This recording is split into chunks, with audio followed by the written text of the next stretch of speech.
Hello guys, continue tayo dito sa ating book tours. Bali, ang matunghayan natin ngayon ay tungkol sa investing at self-help books. At dadalhin ko na kayo, huwag na nating patagalin.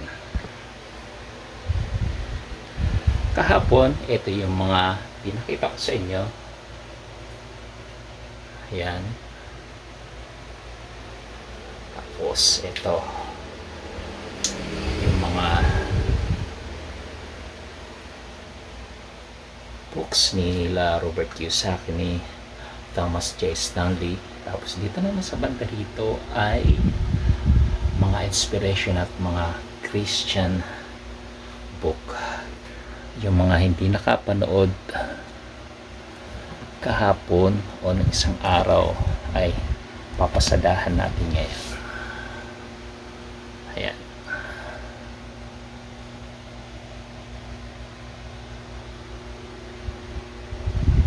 Kaya dito na tayo sa pangalawang level. Simulan natin dito kasi maganda rin to guys. Fast forward, how to win a lot more business in a lot less time. Nabasa ko na ito. Ay, mukhang hindi pa. Wala pa siyang mga highlights.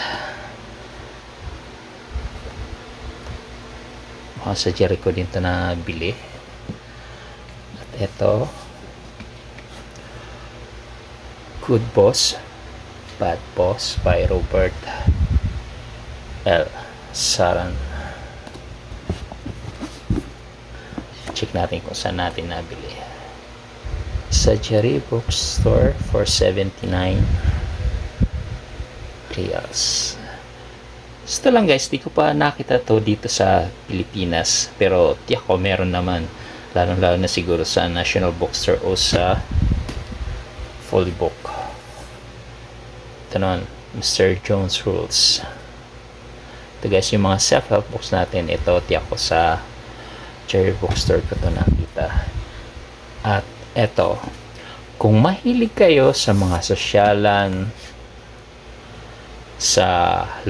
yung lumabas ka kung ikaw ay broker, ahente, sekretary, ito ang nababagay sa inyong libro. Pasadahan natin. I-close up ko ng konti. Yan, kung nakita nyo, basahin nyo na lang, balikan nyo na lang mamaya kasi magandang basahin ito guys. Sa totoo lang, magagamit nyo ito kung palagi kayong nasa mga sosyalan o sa mga gathering o sa party.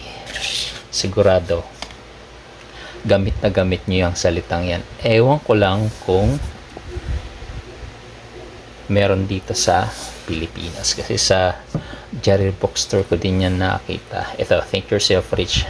Nabasa ko nito guys. Ang nabasa ko ay hindi ganitong size ng libro. Ang nabasa ko dito ay yung mas maliit dito, yung parang handbook lang. Ito, nagustuhan ko kasi siyang libro kasi talagang kumbaga kasama to sa personality development to. Marami siyang dinidiscuss tungkol sa pakikisalamuha natin sa araw-araw, kung paano ka mag-isip, at napakahalaga kung paano tayo mag-isip sa trabaho, sa kapwa. So, gusto ko magkaroon ng sariling kopya kaya pinili ko ito. Sa Jerry ko din yan nabili. Hindi ko na matandaan kung kung magkanong presyo. Pero meron dyan sigurado dito sa Pilipinas. At alam nyo ba guys, balikan ko lang to. Mga ganitong klaseng libro ay hindi naluluma. Laging nasa shelves yan. Siguro kung maliit lang yung bookstore, siguro medyo mawala niya. Pero sa malalaking bookstore gaya ng dito sa Pilipinas, sa National Bookstore o kaya sa Fully Book, imposibleng wala silang ganyan. Kasi yan ang mga hindi naluluma. Parang lahat ng season ay meron parang lahat ng season meron silang ganyang inilalabas. Stumbling and Happiness. Hindi ko pa yata ito nabasa.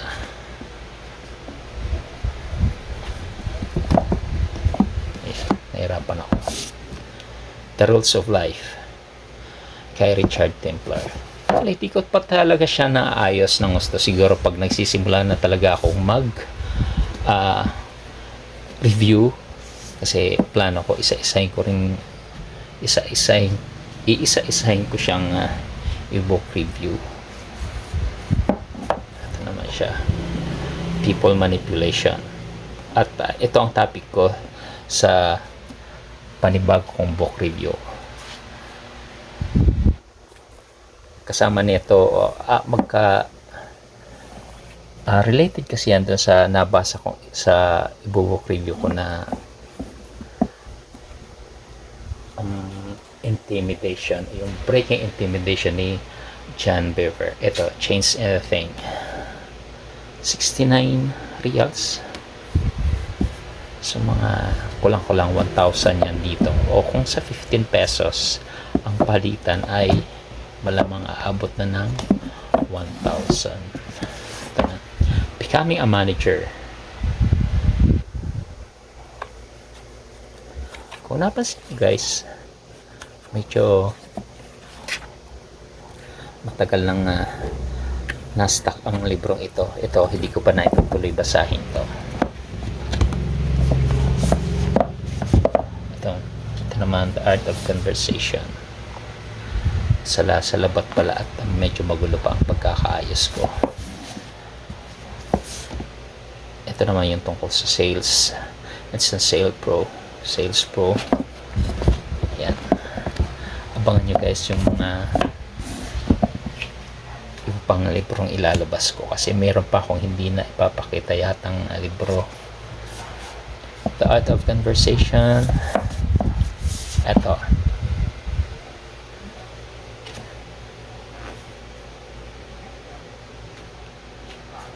alam ko sa Jericho din yung nabasa.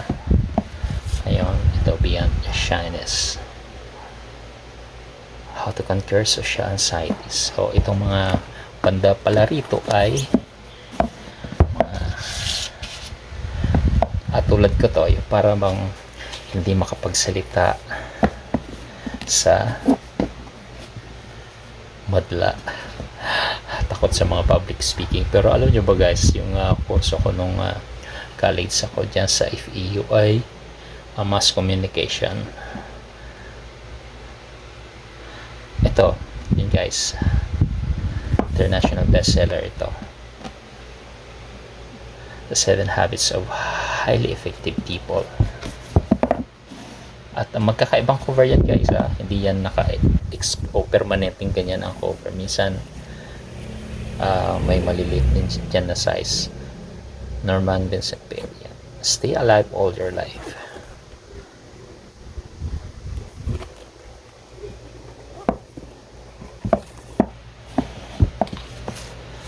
How to Make a Million Before Lunch.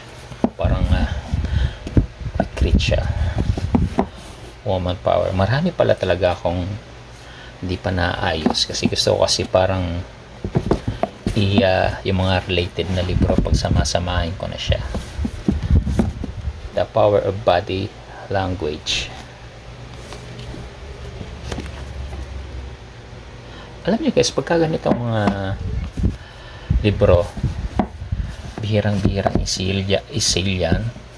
Tapos kung mag-sale pa, kung i-sale pa ay biglang mabilisan pa, bilis mabili. Ito, obvious na sa Jericho nabili kasi may tag price pa, 25 reals. Tingnan natin yung original price, kasi minsan inilalagay nila sa natanggal ko na yata.